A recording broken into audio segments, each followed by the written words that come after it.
বিশ্ব নবীরে ডাকতে হবে ইয়া নবী আল্লাহ, ইয়া রাসূলুল্লাহ, ইয়া হাবিবাল্লাহ। আল্লাহ বললেন খবরদার নবীর কণ্ঠের চাইতে যাতে তোমাদের কণ্ঠ বড় না হয়। নবীর দরবারে বসে যদি বড় গলায় কথা বলো, খবরদার তোমাদের সব আমলগুলো বাতিল করে দিবে কে? নবীর দরবারে বড় গলায় কথা বলা যায় না। এই আয়াতের একটা ব্যাকগ্রাউন্ড আছে। বনু তামিমের বেদুইনরা আসলো নেতা বানানোর জন্য। কে হবে নেতা? বিশ্বনবী সাহাবাদের নিয়ে মিটিং করলেন, ও সাহাবারা পরামর্শ দাও। আবু বকর বললেন আমার পরামর্শ এই লোকটার নেতা হলে ভালো। সাইয়েদনা ওমর ফারুক বললেন আমার পরামর্শ এই লোকটা না, ওই লোকটা হলে ভালো। আবু বকর বলেন না ওমর আপনি বোঝেন নাই, আমি যার কথা বলেছি সেই ইশারা। ওমর কয় আমি যার নাম প্রস্তাব করছি হাতে ইশারা। আবু বকর বলে না আমি যার কথা বলছি এইটাই। ওমর কয় না আমারটাই। ঝগড়াঝাটি আছে না নাই? দুই সাহাবীর তর্কাতর্কির এক পর্যায়ে কণ্ঠ উঁচু হয়ে গেল। বিশ্বনবীর দরবারে সাহাবীদের কণ্ঠ বড় গলায় তারা কথা বললেন। আল্লাহ সহ্য করেন নাই, ধমক দিয়ে কোরআনের আয়াত নাজিল করলেন। আল্লাহু আকবার। আল্লাহ বললেন ইয়া আইয়ুহাল্লাযীনা আমানু লা তারফাউ আসওয়াতাকুম ফাওকা সাওতিন নবী, খবরদার নবীর সামনে বসে বড় গলায় উচ্চ স্বরে কথা বলো না। নবীর সামনে বড় গলায় যদি কথা বলো আনতাহবাতা আমালুকুম ওয়া আনতুম লা তাশউরুন, নবীর গলার চাইতে তোমাদের গলার আওয়াজ যদি বড় হয়ে যায় তোমাদের সব আমলগুলো বাতিল করে দিবে কে? খবরদার আবু বকর, খবরদার ওমর, নবীর সামনে বসে বড় গলায় কথা বলো না। নামাজ যা পড়েছো বাতিল করে দেব, নফল রোজা যা করেছো বাতিল করে দেব, হজ উমরা যা করেছো বাতিল করে দেব। খবরদার নবীর সাথে বড় গলায় কথা বলো না। এই আয়াত নাজিল হওয়ার পরে কোন সাহাবারা আর নবীর সাথে আর কথাই বলে না, ভয়ে। হায় হায় আমল তো বাতিল হয়ে যাবে, বড় গলায় যদি কথা বলি নামাজ বাতিল হয়ে যাবে।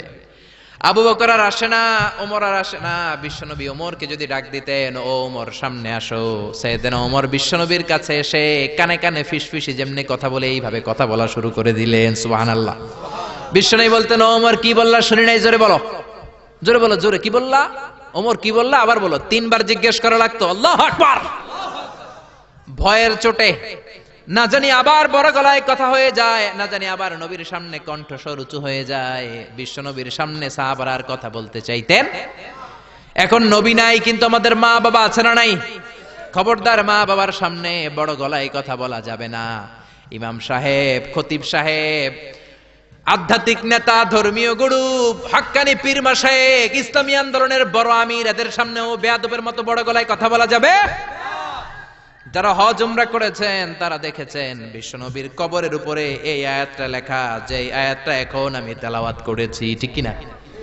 ইয়া আইয়ুহাল্লাযীনা আমানু, ও ঈমানদারেরা, লা তারফাউ আসওয়াতাকুম ফাওকা সাওতিন নবী, নবীর দরবারে এসে বড় গলায় কথা বলো না। আছে নাই?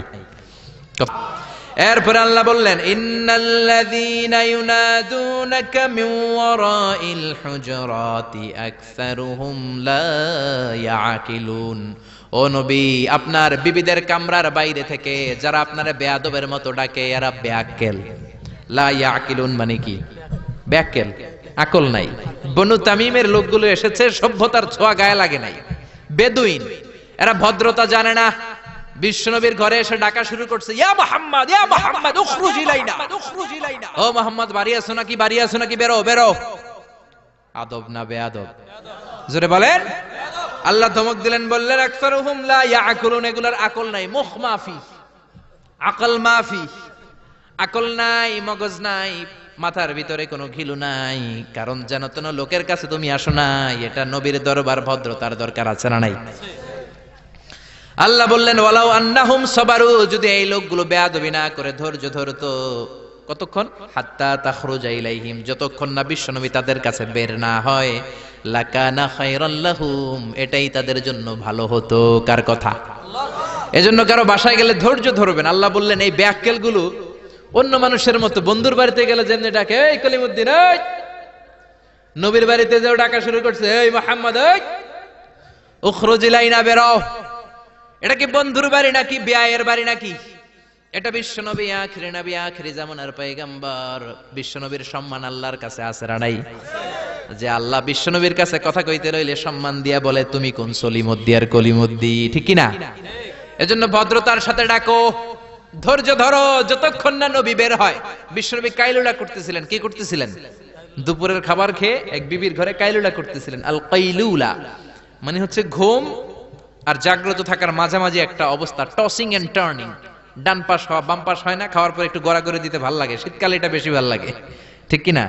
এরকম গড়াগড়ি দিলে পেটের ভাত তাড়াতাড়ি হজম হয়ে যায়। সুবহানাল্লাহ কইবেন না? বিশ্বনবীর সুন্নাহ যেখানেই আছে ওখানে বরকত বেশি না কম? বিশ্বনবী কাইলুলা করতেছিলেন, ওরা এসে ব্যাককালের মতো ডাকতে শুরু করলেন, ও মোহাম্মদ, ও মোহাম্মদ। আল্লাহ বললেন ওরা যদি ধৈর্য ধরতো ওদের জন্যই ভালো হতো। এজন্য কারো বাসায় গেলে তাড়াহুড়ো করবেন না। অনেকে এমপি সাহেবের বাসায় যায়, সিগনেচার লাগবে, এই কাজ ওই কাজ। এমপি সাহেব বের হওয়া পর্যন্ত অপেক্ষা করবেন, এটাই ভদ্রতা। পাগল হয়ে যায়, আসে না কেন? আরে আসে না কেন? হুজুরের বাসায় যায় দেখা করার জন্য, হুজুর বের হয় না কেন? হায় হায়, আসে না কেন? এরকম অভিযোগ আছে না নাই? আরে হুজুরও তো মানুষ, হুজুরেরও তো বাসায় একটা পেরেশানি থাকতে পারে, একটা ঝামেলা চলতে পারে, তার অজু গোসলের দরকার হতে পারে, তারপরে ফ্রেশ হয়ে আপনার কাছে আসা লাগবে। চিল্লা এখন ঠিক কি না? আল্লাহ বললেন, ইয়া আইয়ুহাল্লাযীনা আমানু লা তাদখুলু বুয়ুতান গায়রা বুয়ুতিকুম হাত্তা তাস্তানিসু ওয়া তুসাল্লিমু আলা আহলিহা। ও ঈমানদারেরা শোনো, অন্য কারো বাড়িতে যদি যাও প্রথমে সালাম দিবা, অনুমতি 3 বার নিবা, তারপরে ঘরে ঢুকবা। অনুমতি না পাইলে ঢুকা যাবে না। ঢুকবেন অনুমতি না নিয়ে কোনোদিন আর ঢুকবেন কারো ঘরে? খবরদার। এক সাহাবী বললেন, ইয়া রাসূলুল্লাহ, ইয়া হাবিবাল্লাহ, আমার একটা ঘর মাত্র 2টা রুম। কয়টা রুম? এক ঘরে আমি থাকি আর এক ঘরে আমার মা। আস্তাযিনু আলা উম্মি, ও নবী আমি কি আমার মায়ের ঘরে অনুমতি নিয়ে যাব নাকি? বিশ্বনবী বললেন, না তুহিব্বু আন তারাহা উরিয়ানা, তুমি কি তোমার মারে উলঙ্গ নেকেড অবস্থায় দেখতে চাও নাকি? সাহাবী বললেন, লা, কাল্লা, কখনোই না।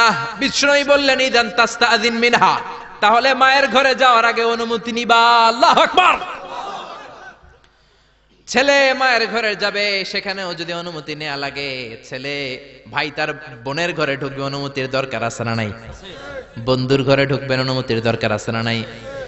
তারপর প্রধান শিক্ষকের রুমে ঢুকবেন, দরজা বন্ধ, নক করে সালাম দিয়ে অনুমতি নিয়ে ঢোকার দরকার আছে না নাই? উকি দিবেন না, খবরদার। বিশ্বনবী বলেছে, কেউ যদি উকি দেয় কাঠি দিয়ে ওর চোখ কানা করে দিবা, কোনো বিচার নাই। তুই উকি দিছস কেন? চিল্লা এখন ঠিকই না? এজন্য ইসলাম বলে, খবরদার, অনুমতি নিয়ে সালাম দিয়ে ঢুকবা। প্রত্যেকের একটা প্রাইভেসি আছে না নাই? আপনি হয়তো এমন সময় হুট করে আপনার মায়ের ঘরে ঢুকেছেন, আপনার মায়ের গায়ে তেমন কোনো পোশাক নাই, অল্প পোশাকে, পাতলা পোশাকে আপনার মা বিশ্রাম নিচ্ছেন। আর আপনি যদি নক করেন, সালাম দেন, আম্মা জান আসবো কিনা ঘরে, অনুমতি নেন, আপনার মা চাদর জড়াবে, শাড়িটা ভালো করে পরবে, সুন্দর করে বসে আপনার সাথে দেখা করার একটা পরিবেশ তৈরি করবে। যেরকম ঠিক কিনা? এগুলো মানার দরকার আছে না নাই? নাকি হুট করে ঢুকবেন? কোনদিন ঢুকবেন। এরপর আল্লাহ বললেন, ইয়া আইয়ুহাল্লাযীনা আমানু ইন জাআকুম ফাসিকুম বিনাবাইন ফাতাবায়ানু, ও ঈমানদারেরা খবরদার, কোন ফাসিক যদি তোমাদের কাছে কোনো সংবাদ নিয়ে আসে, আগে যাচাই করো। কি করো? সংবাদ একটা শুনলেই শেয়ার করবেন না, যাচাই করেন, শিওর হন, make sure, be confirm, 100% confirm, 100% নিশ্চিত হন, যাচাই করে নেন, শিওর হন, তারপরে আপনি শেয়ার করবেন। ঠিক কিনা? আমাদের সমাজের মধ্যে অনেক গুজব আছে না নাই? Lot of rumours in our society, lot of scandals. গুজব আছে, স্ক্যান্ডাল আছে, নায়ক নায়িকাদের স্ক্যান্ডাল আছে না নাই? ক্রিকেটারদের স্ক্যান্ডাল আছে না নাই? নেতা নেত্রীদের স্ক্যান্ডাল আছে না নাই? সমাজপতিদের স্ক্যান্ডাল আছে না নাই? ফেসবুকে সংবাদ একটা শুই নাই, সবাই মারে শেয়ার, আছে না নাই? এটা কি সত্য না মিথ্যা যাচাই করে নাই? হয়তো নিউজটা ছিল মিথ্যা। আপনার গুনার পাল্লাটা তখন ভারী করে দিবে কে?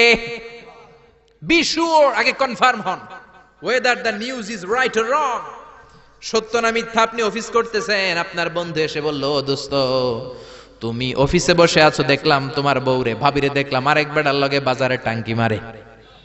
আপনার বন্ধু এসে বলল, শুই না, আপনি বিশ্বাস করে ফেলছেন। বাড়িতে গেছেন, অফিস শেষে বাড়িতে গিয়ে কোনো কথা নাই, মাথার চুলে ধইরা কোনি আছে না নাই, বউরে কিলাইতে শুরু করলেন।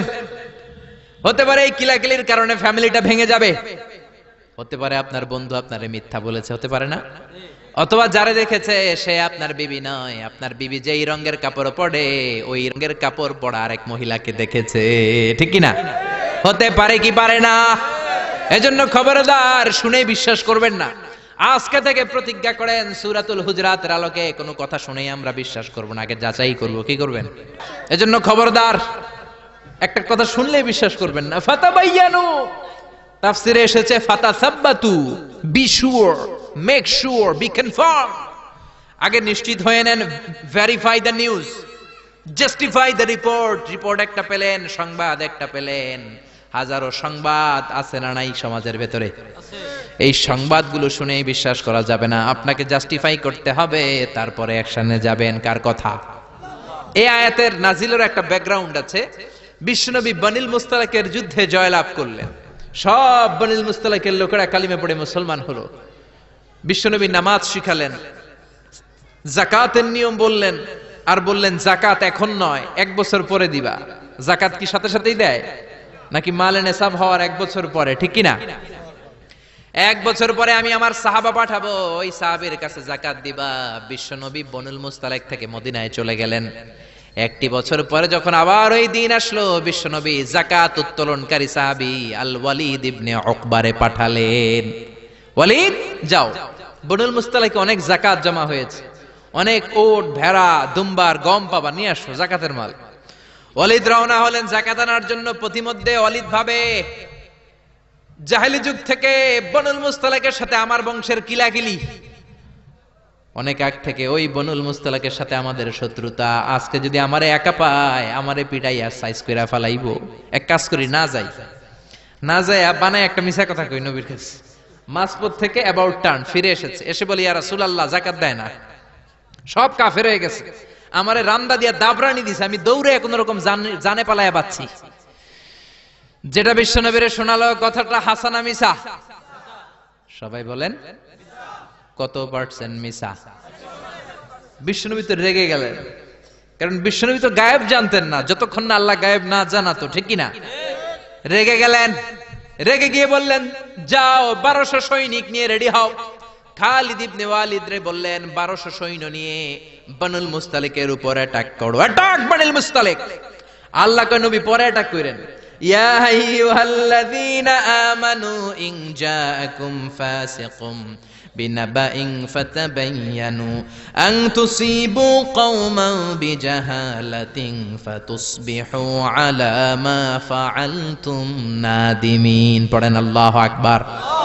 আল্লাহ বললেন নবী খবরদার পরে অ্যাটাক কইরেন, যে সংবাদ নিয়ে এসেছে ও মিথ্যাবাদী, ওর কথার উপর ভিত্তি করে যদি আপনি অ্যাটাক করেন, আর ওই অ্যাটাকে বনিল মুস্তালিকের কোন মুমিন যদি মারা যায় গো নবী, তাহলে কিন্তু আমি আল্লাহ আপনারে ছাড়বো না। আল্লাহু আকবার।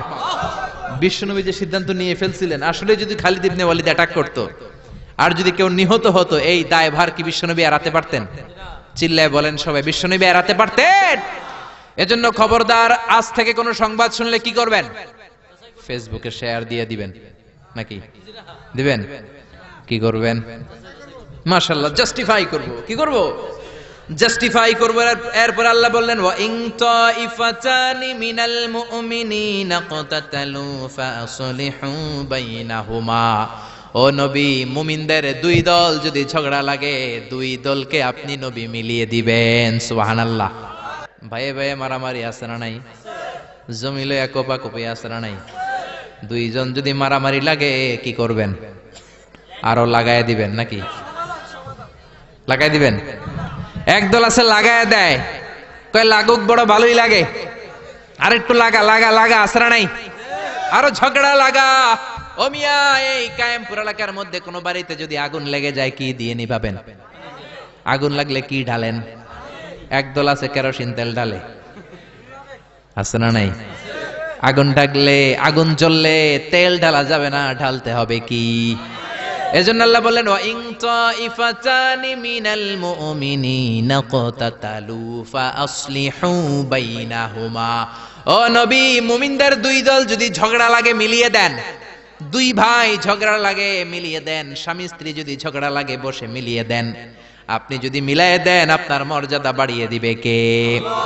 বিশ্বনবী সাহাবীদের বললেন আলা উখবিরুকুম বিআফদালি দারাজাতি সিয়ামি ওয়াস সালাতি ওয়াস সাদাকাহ।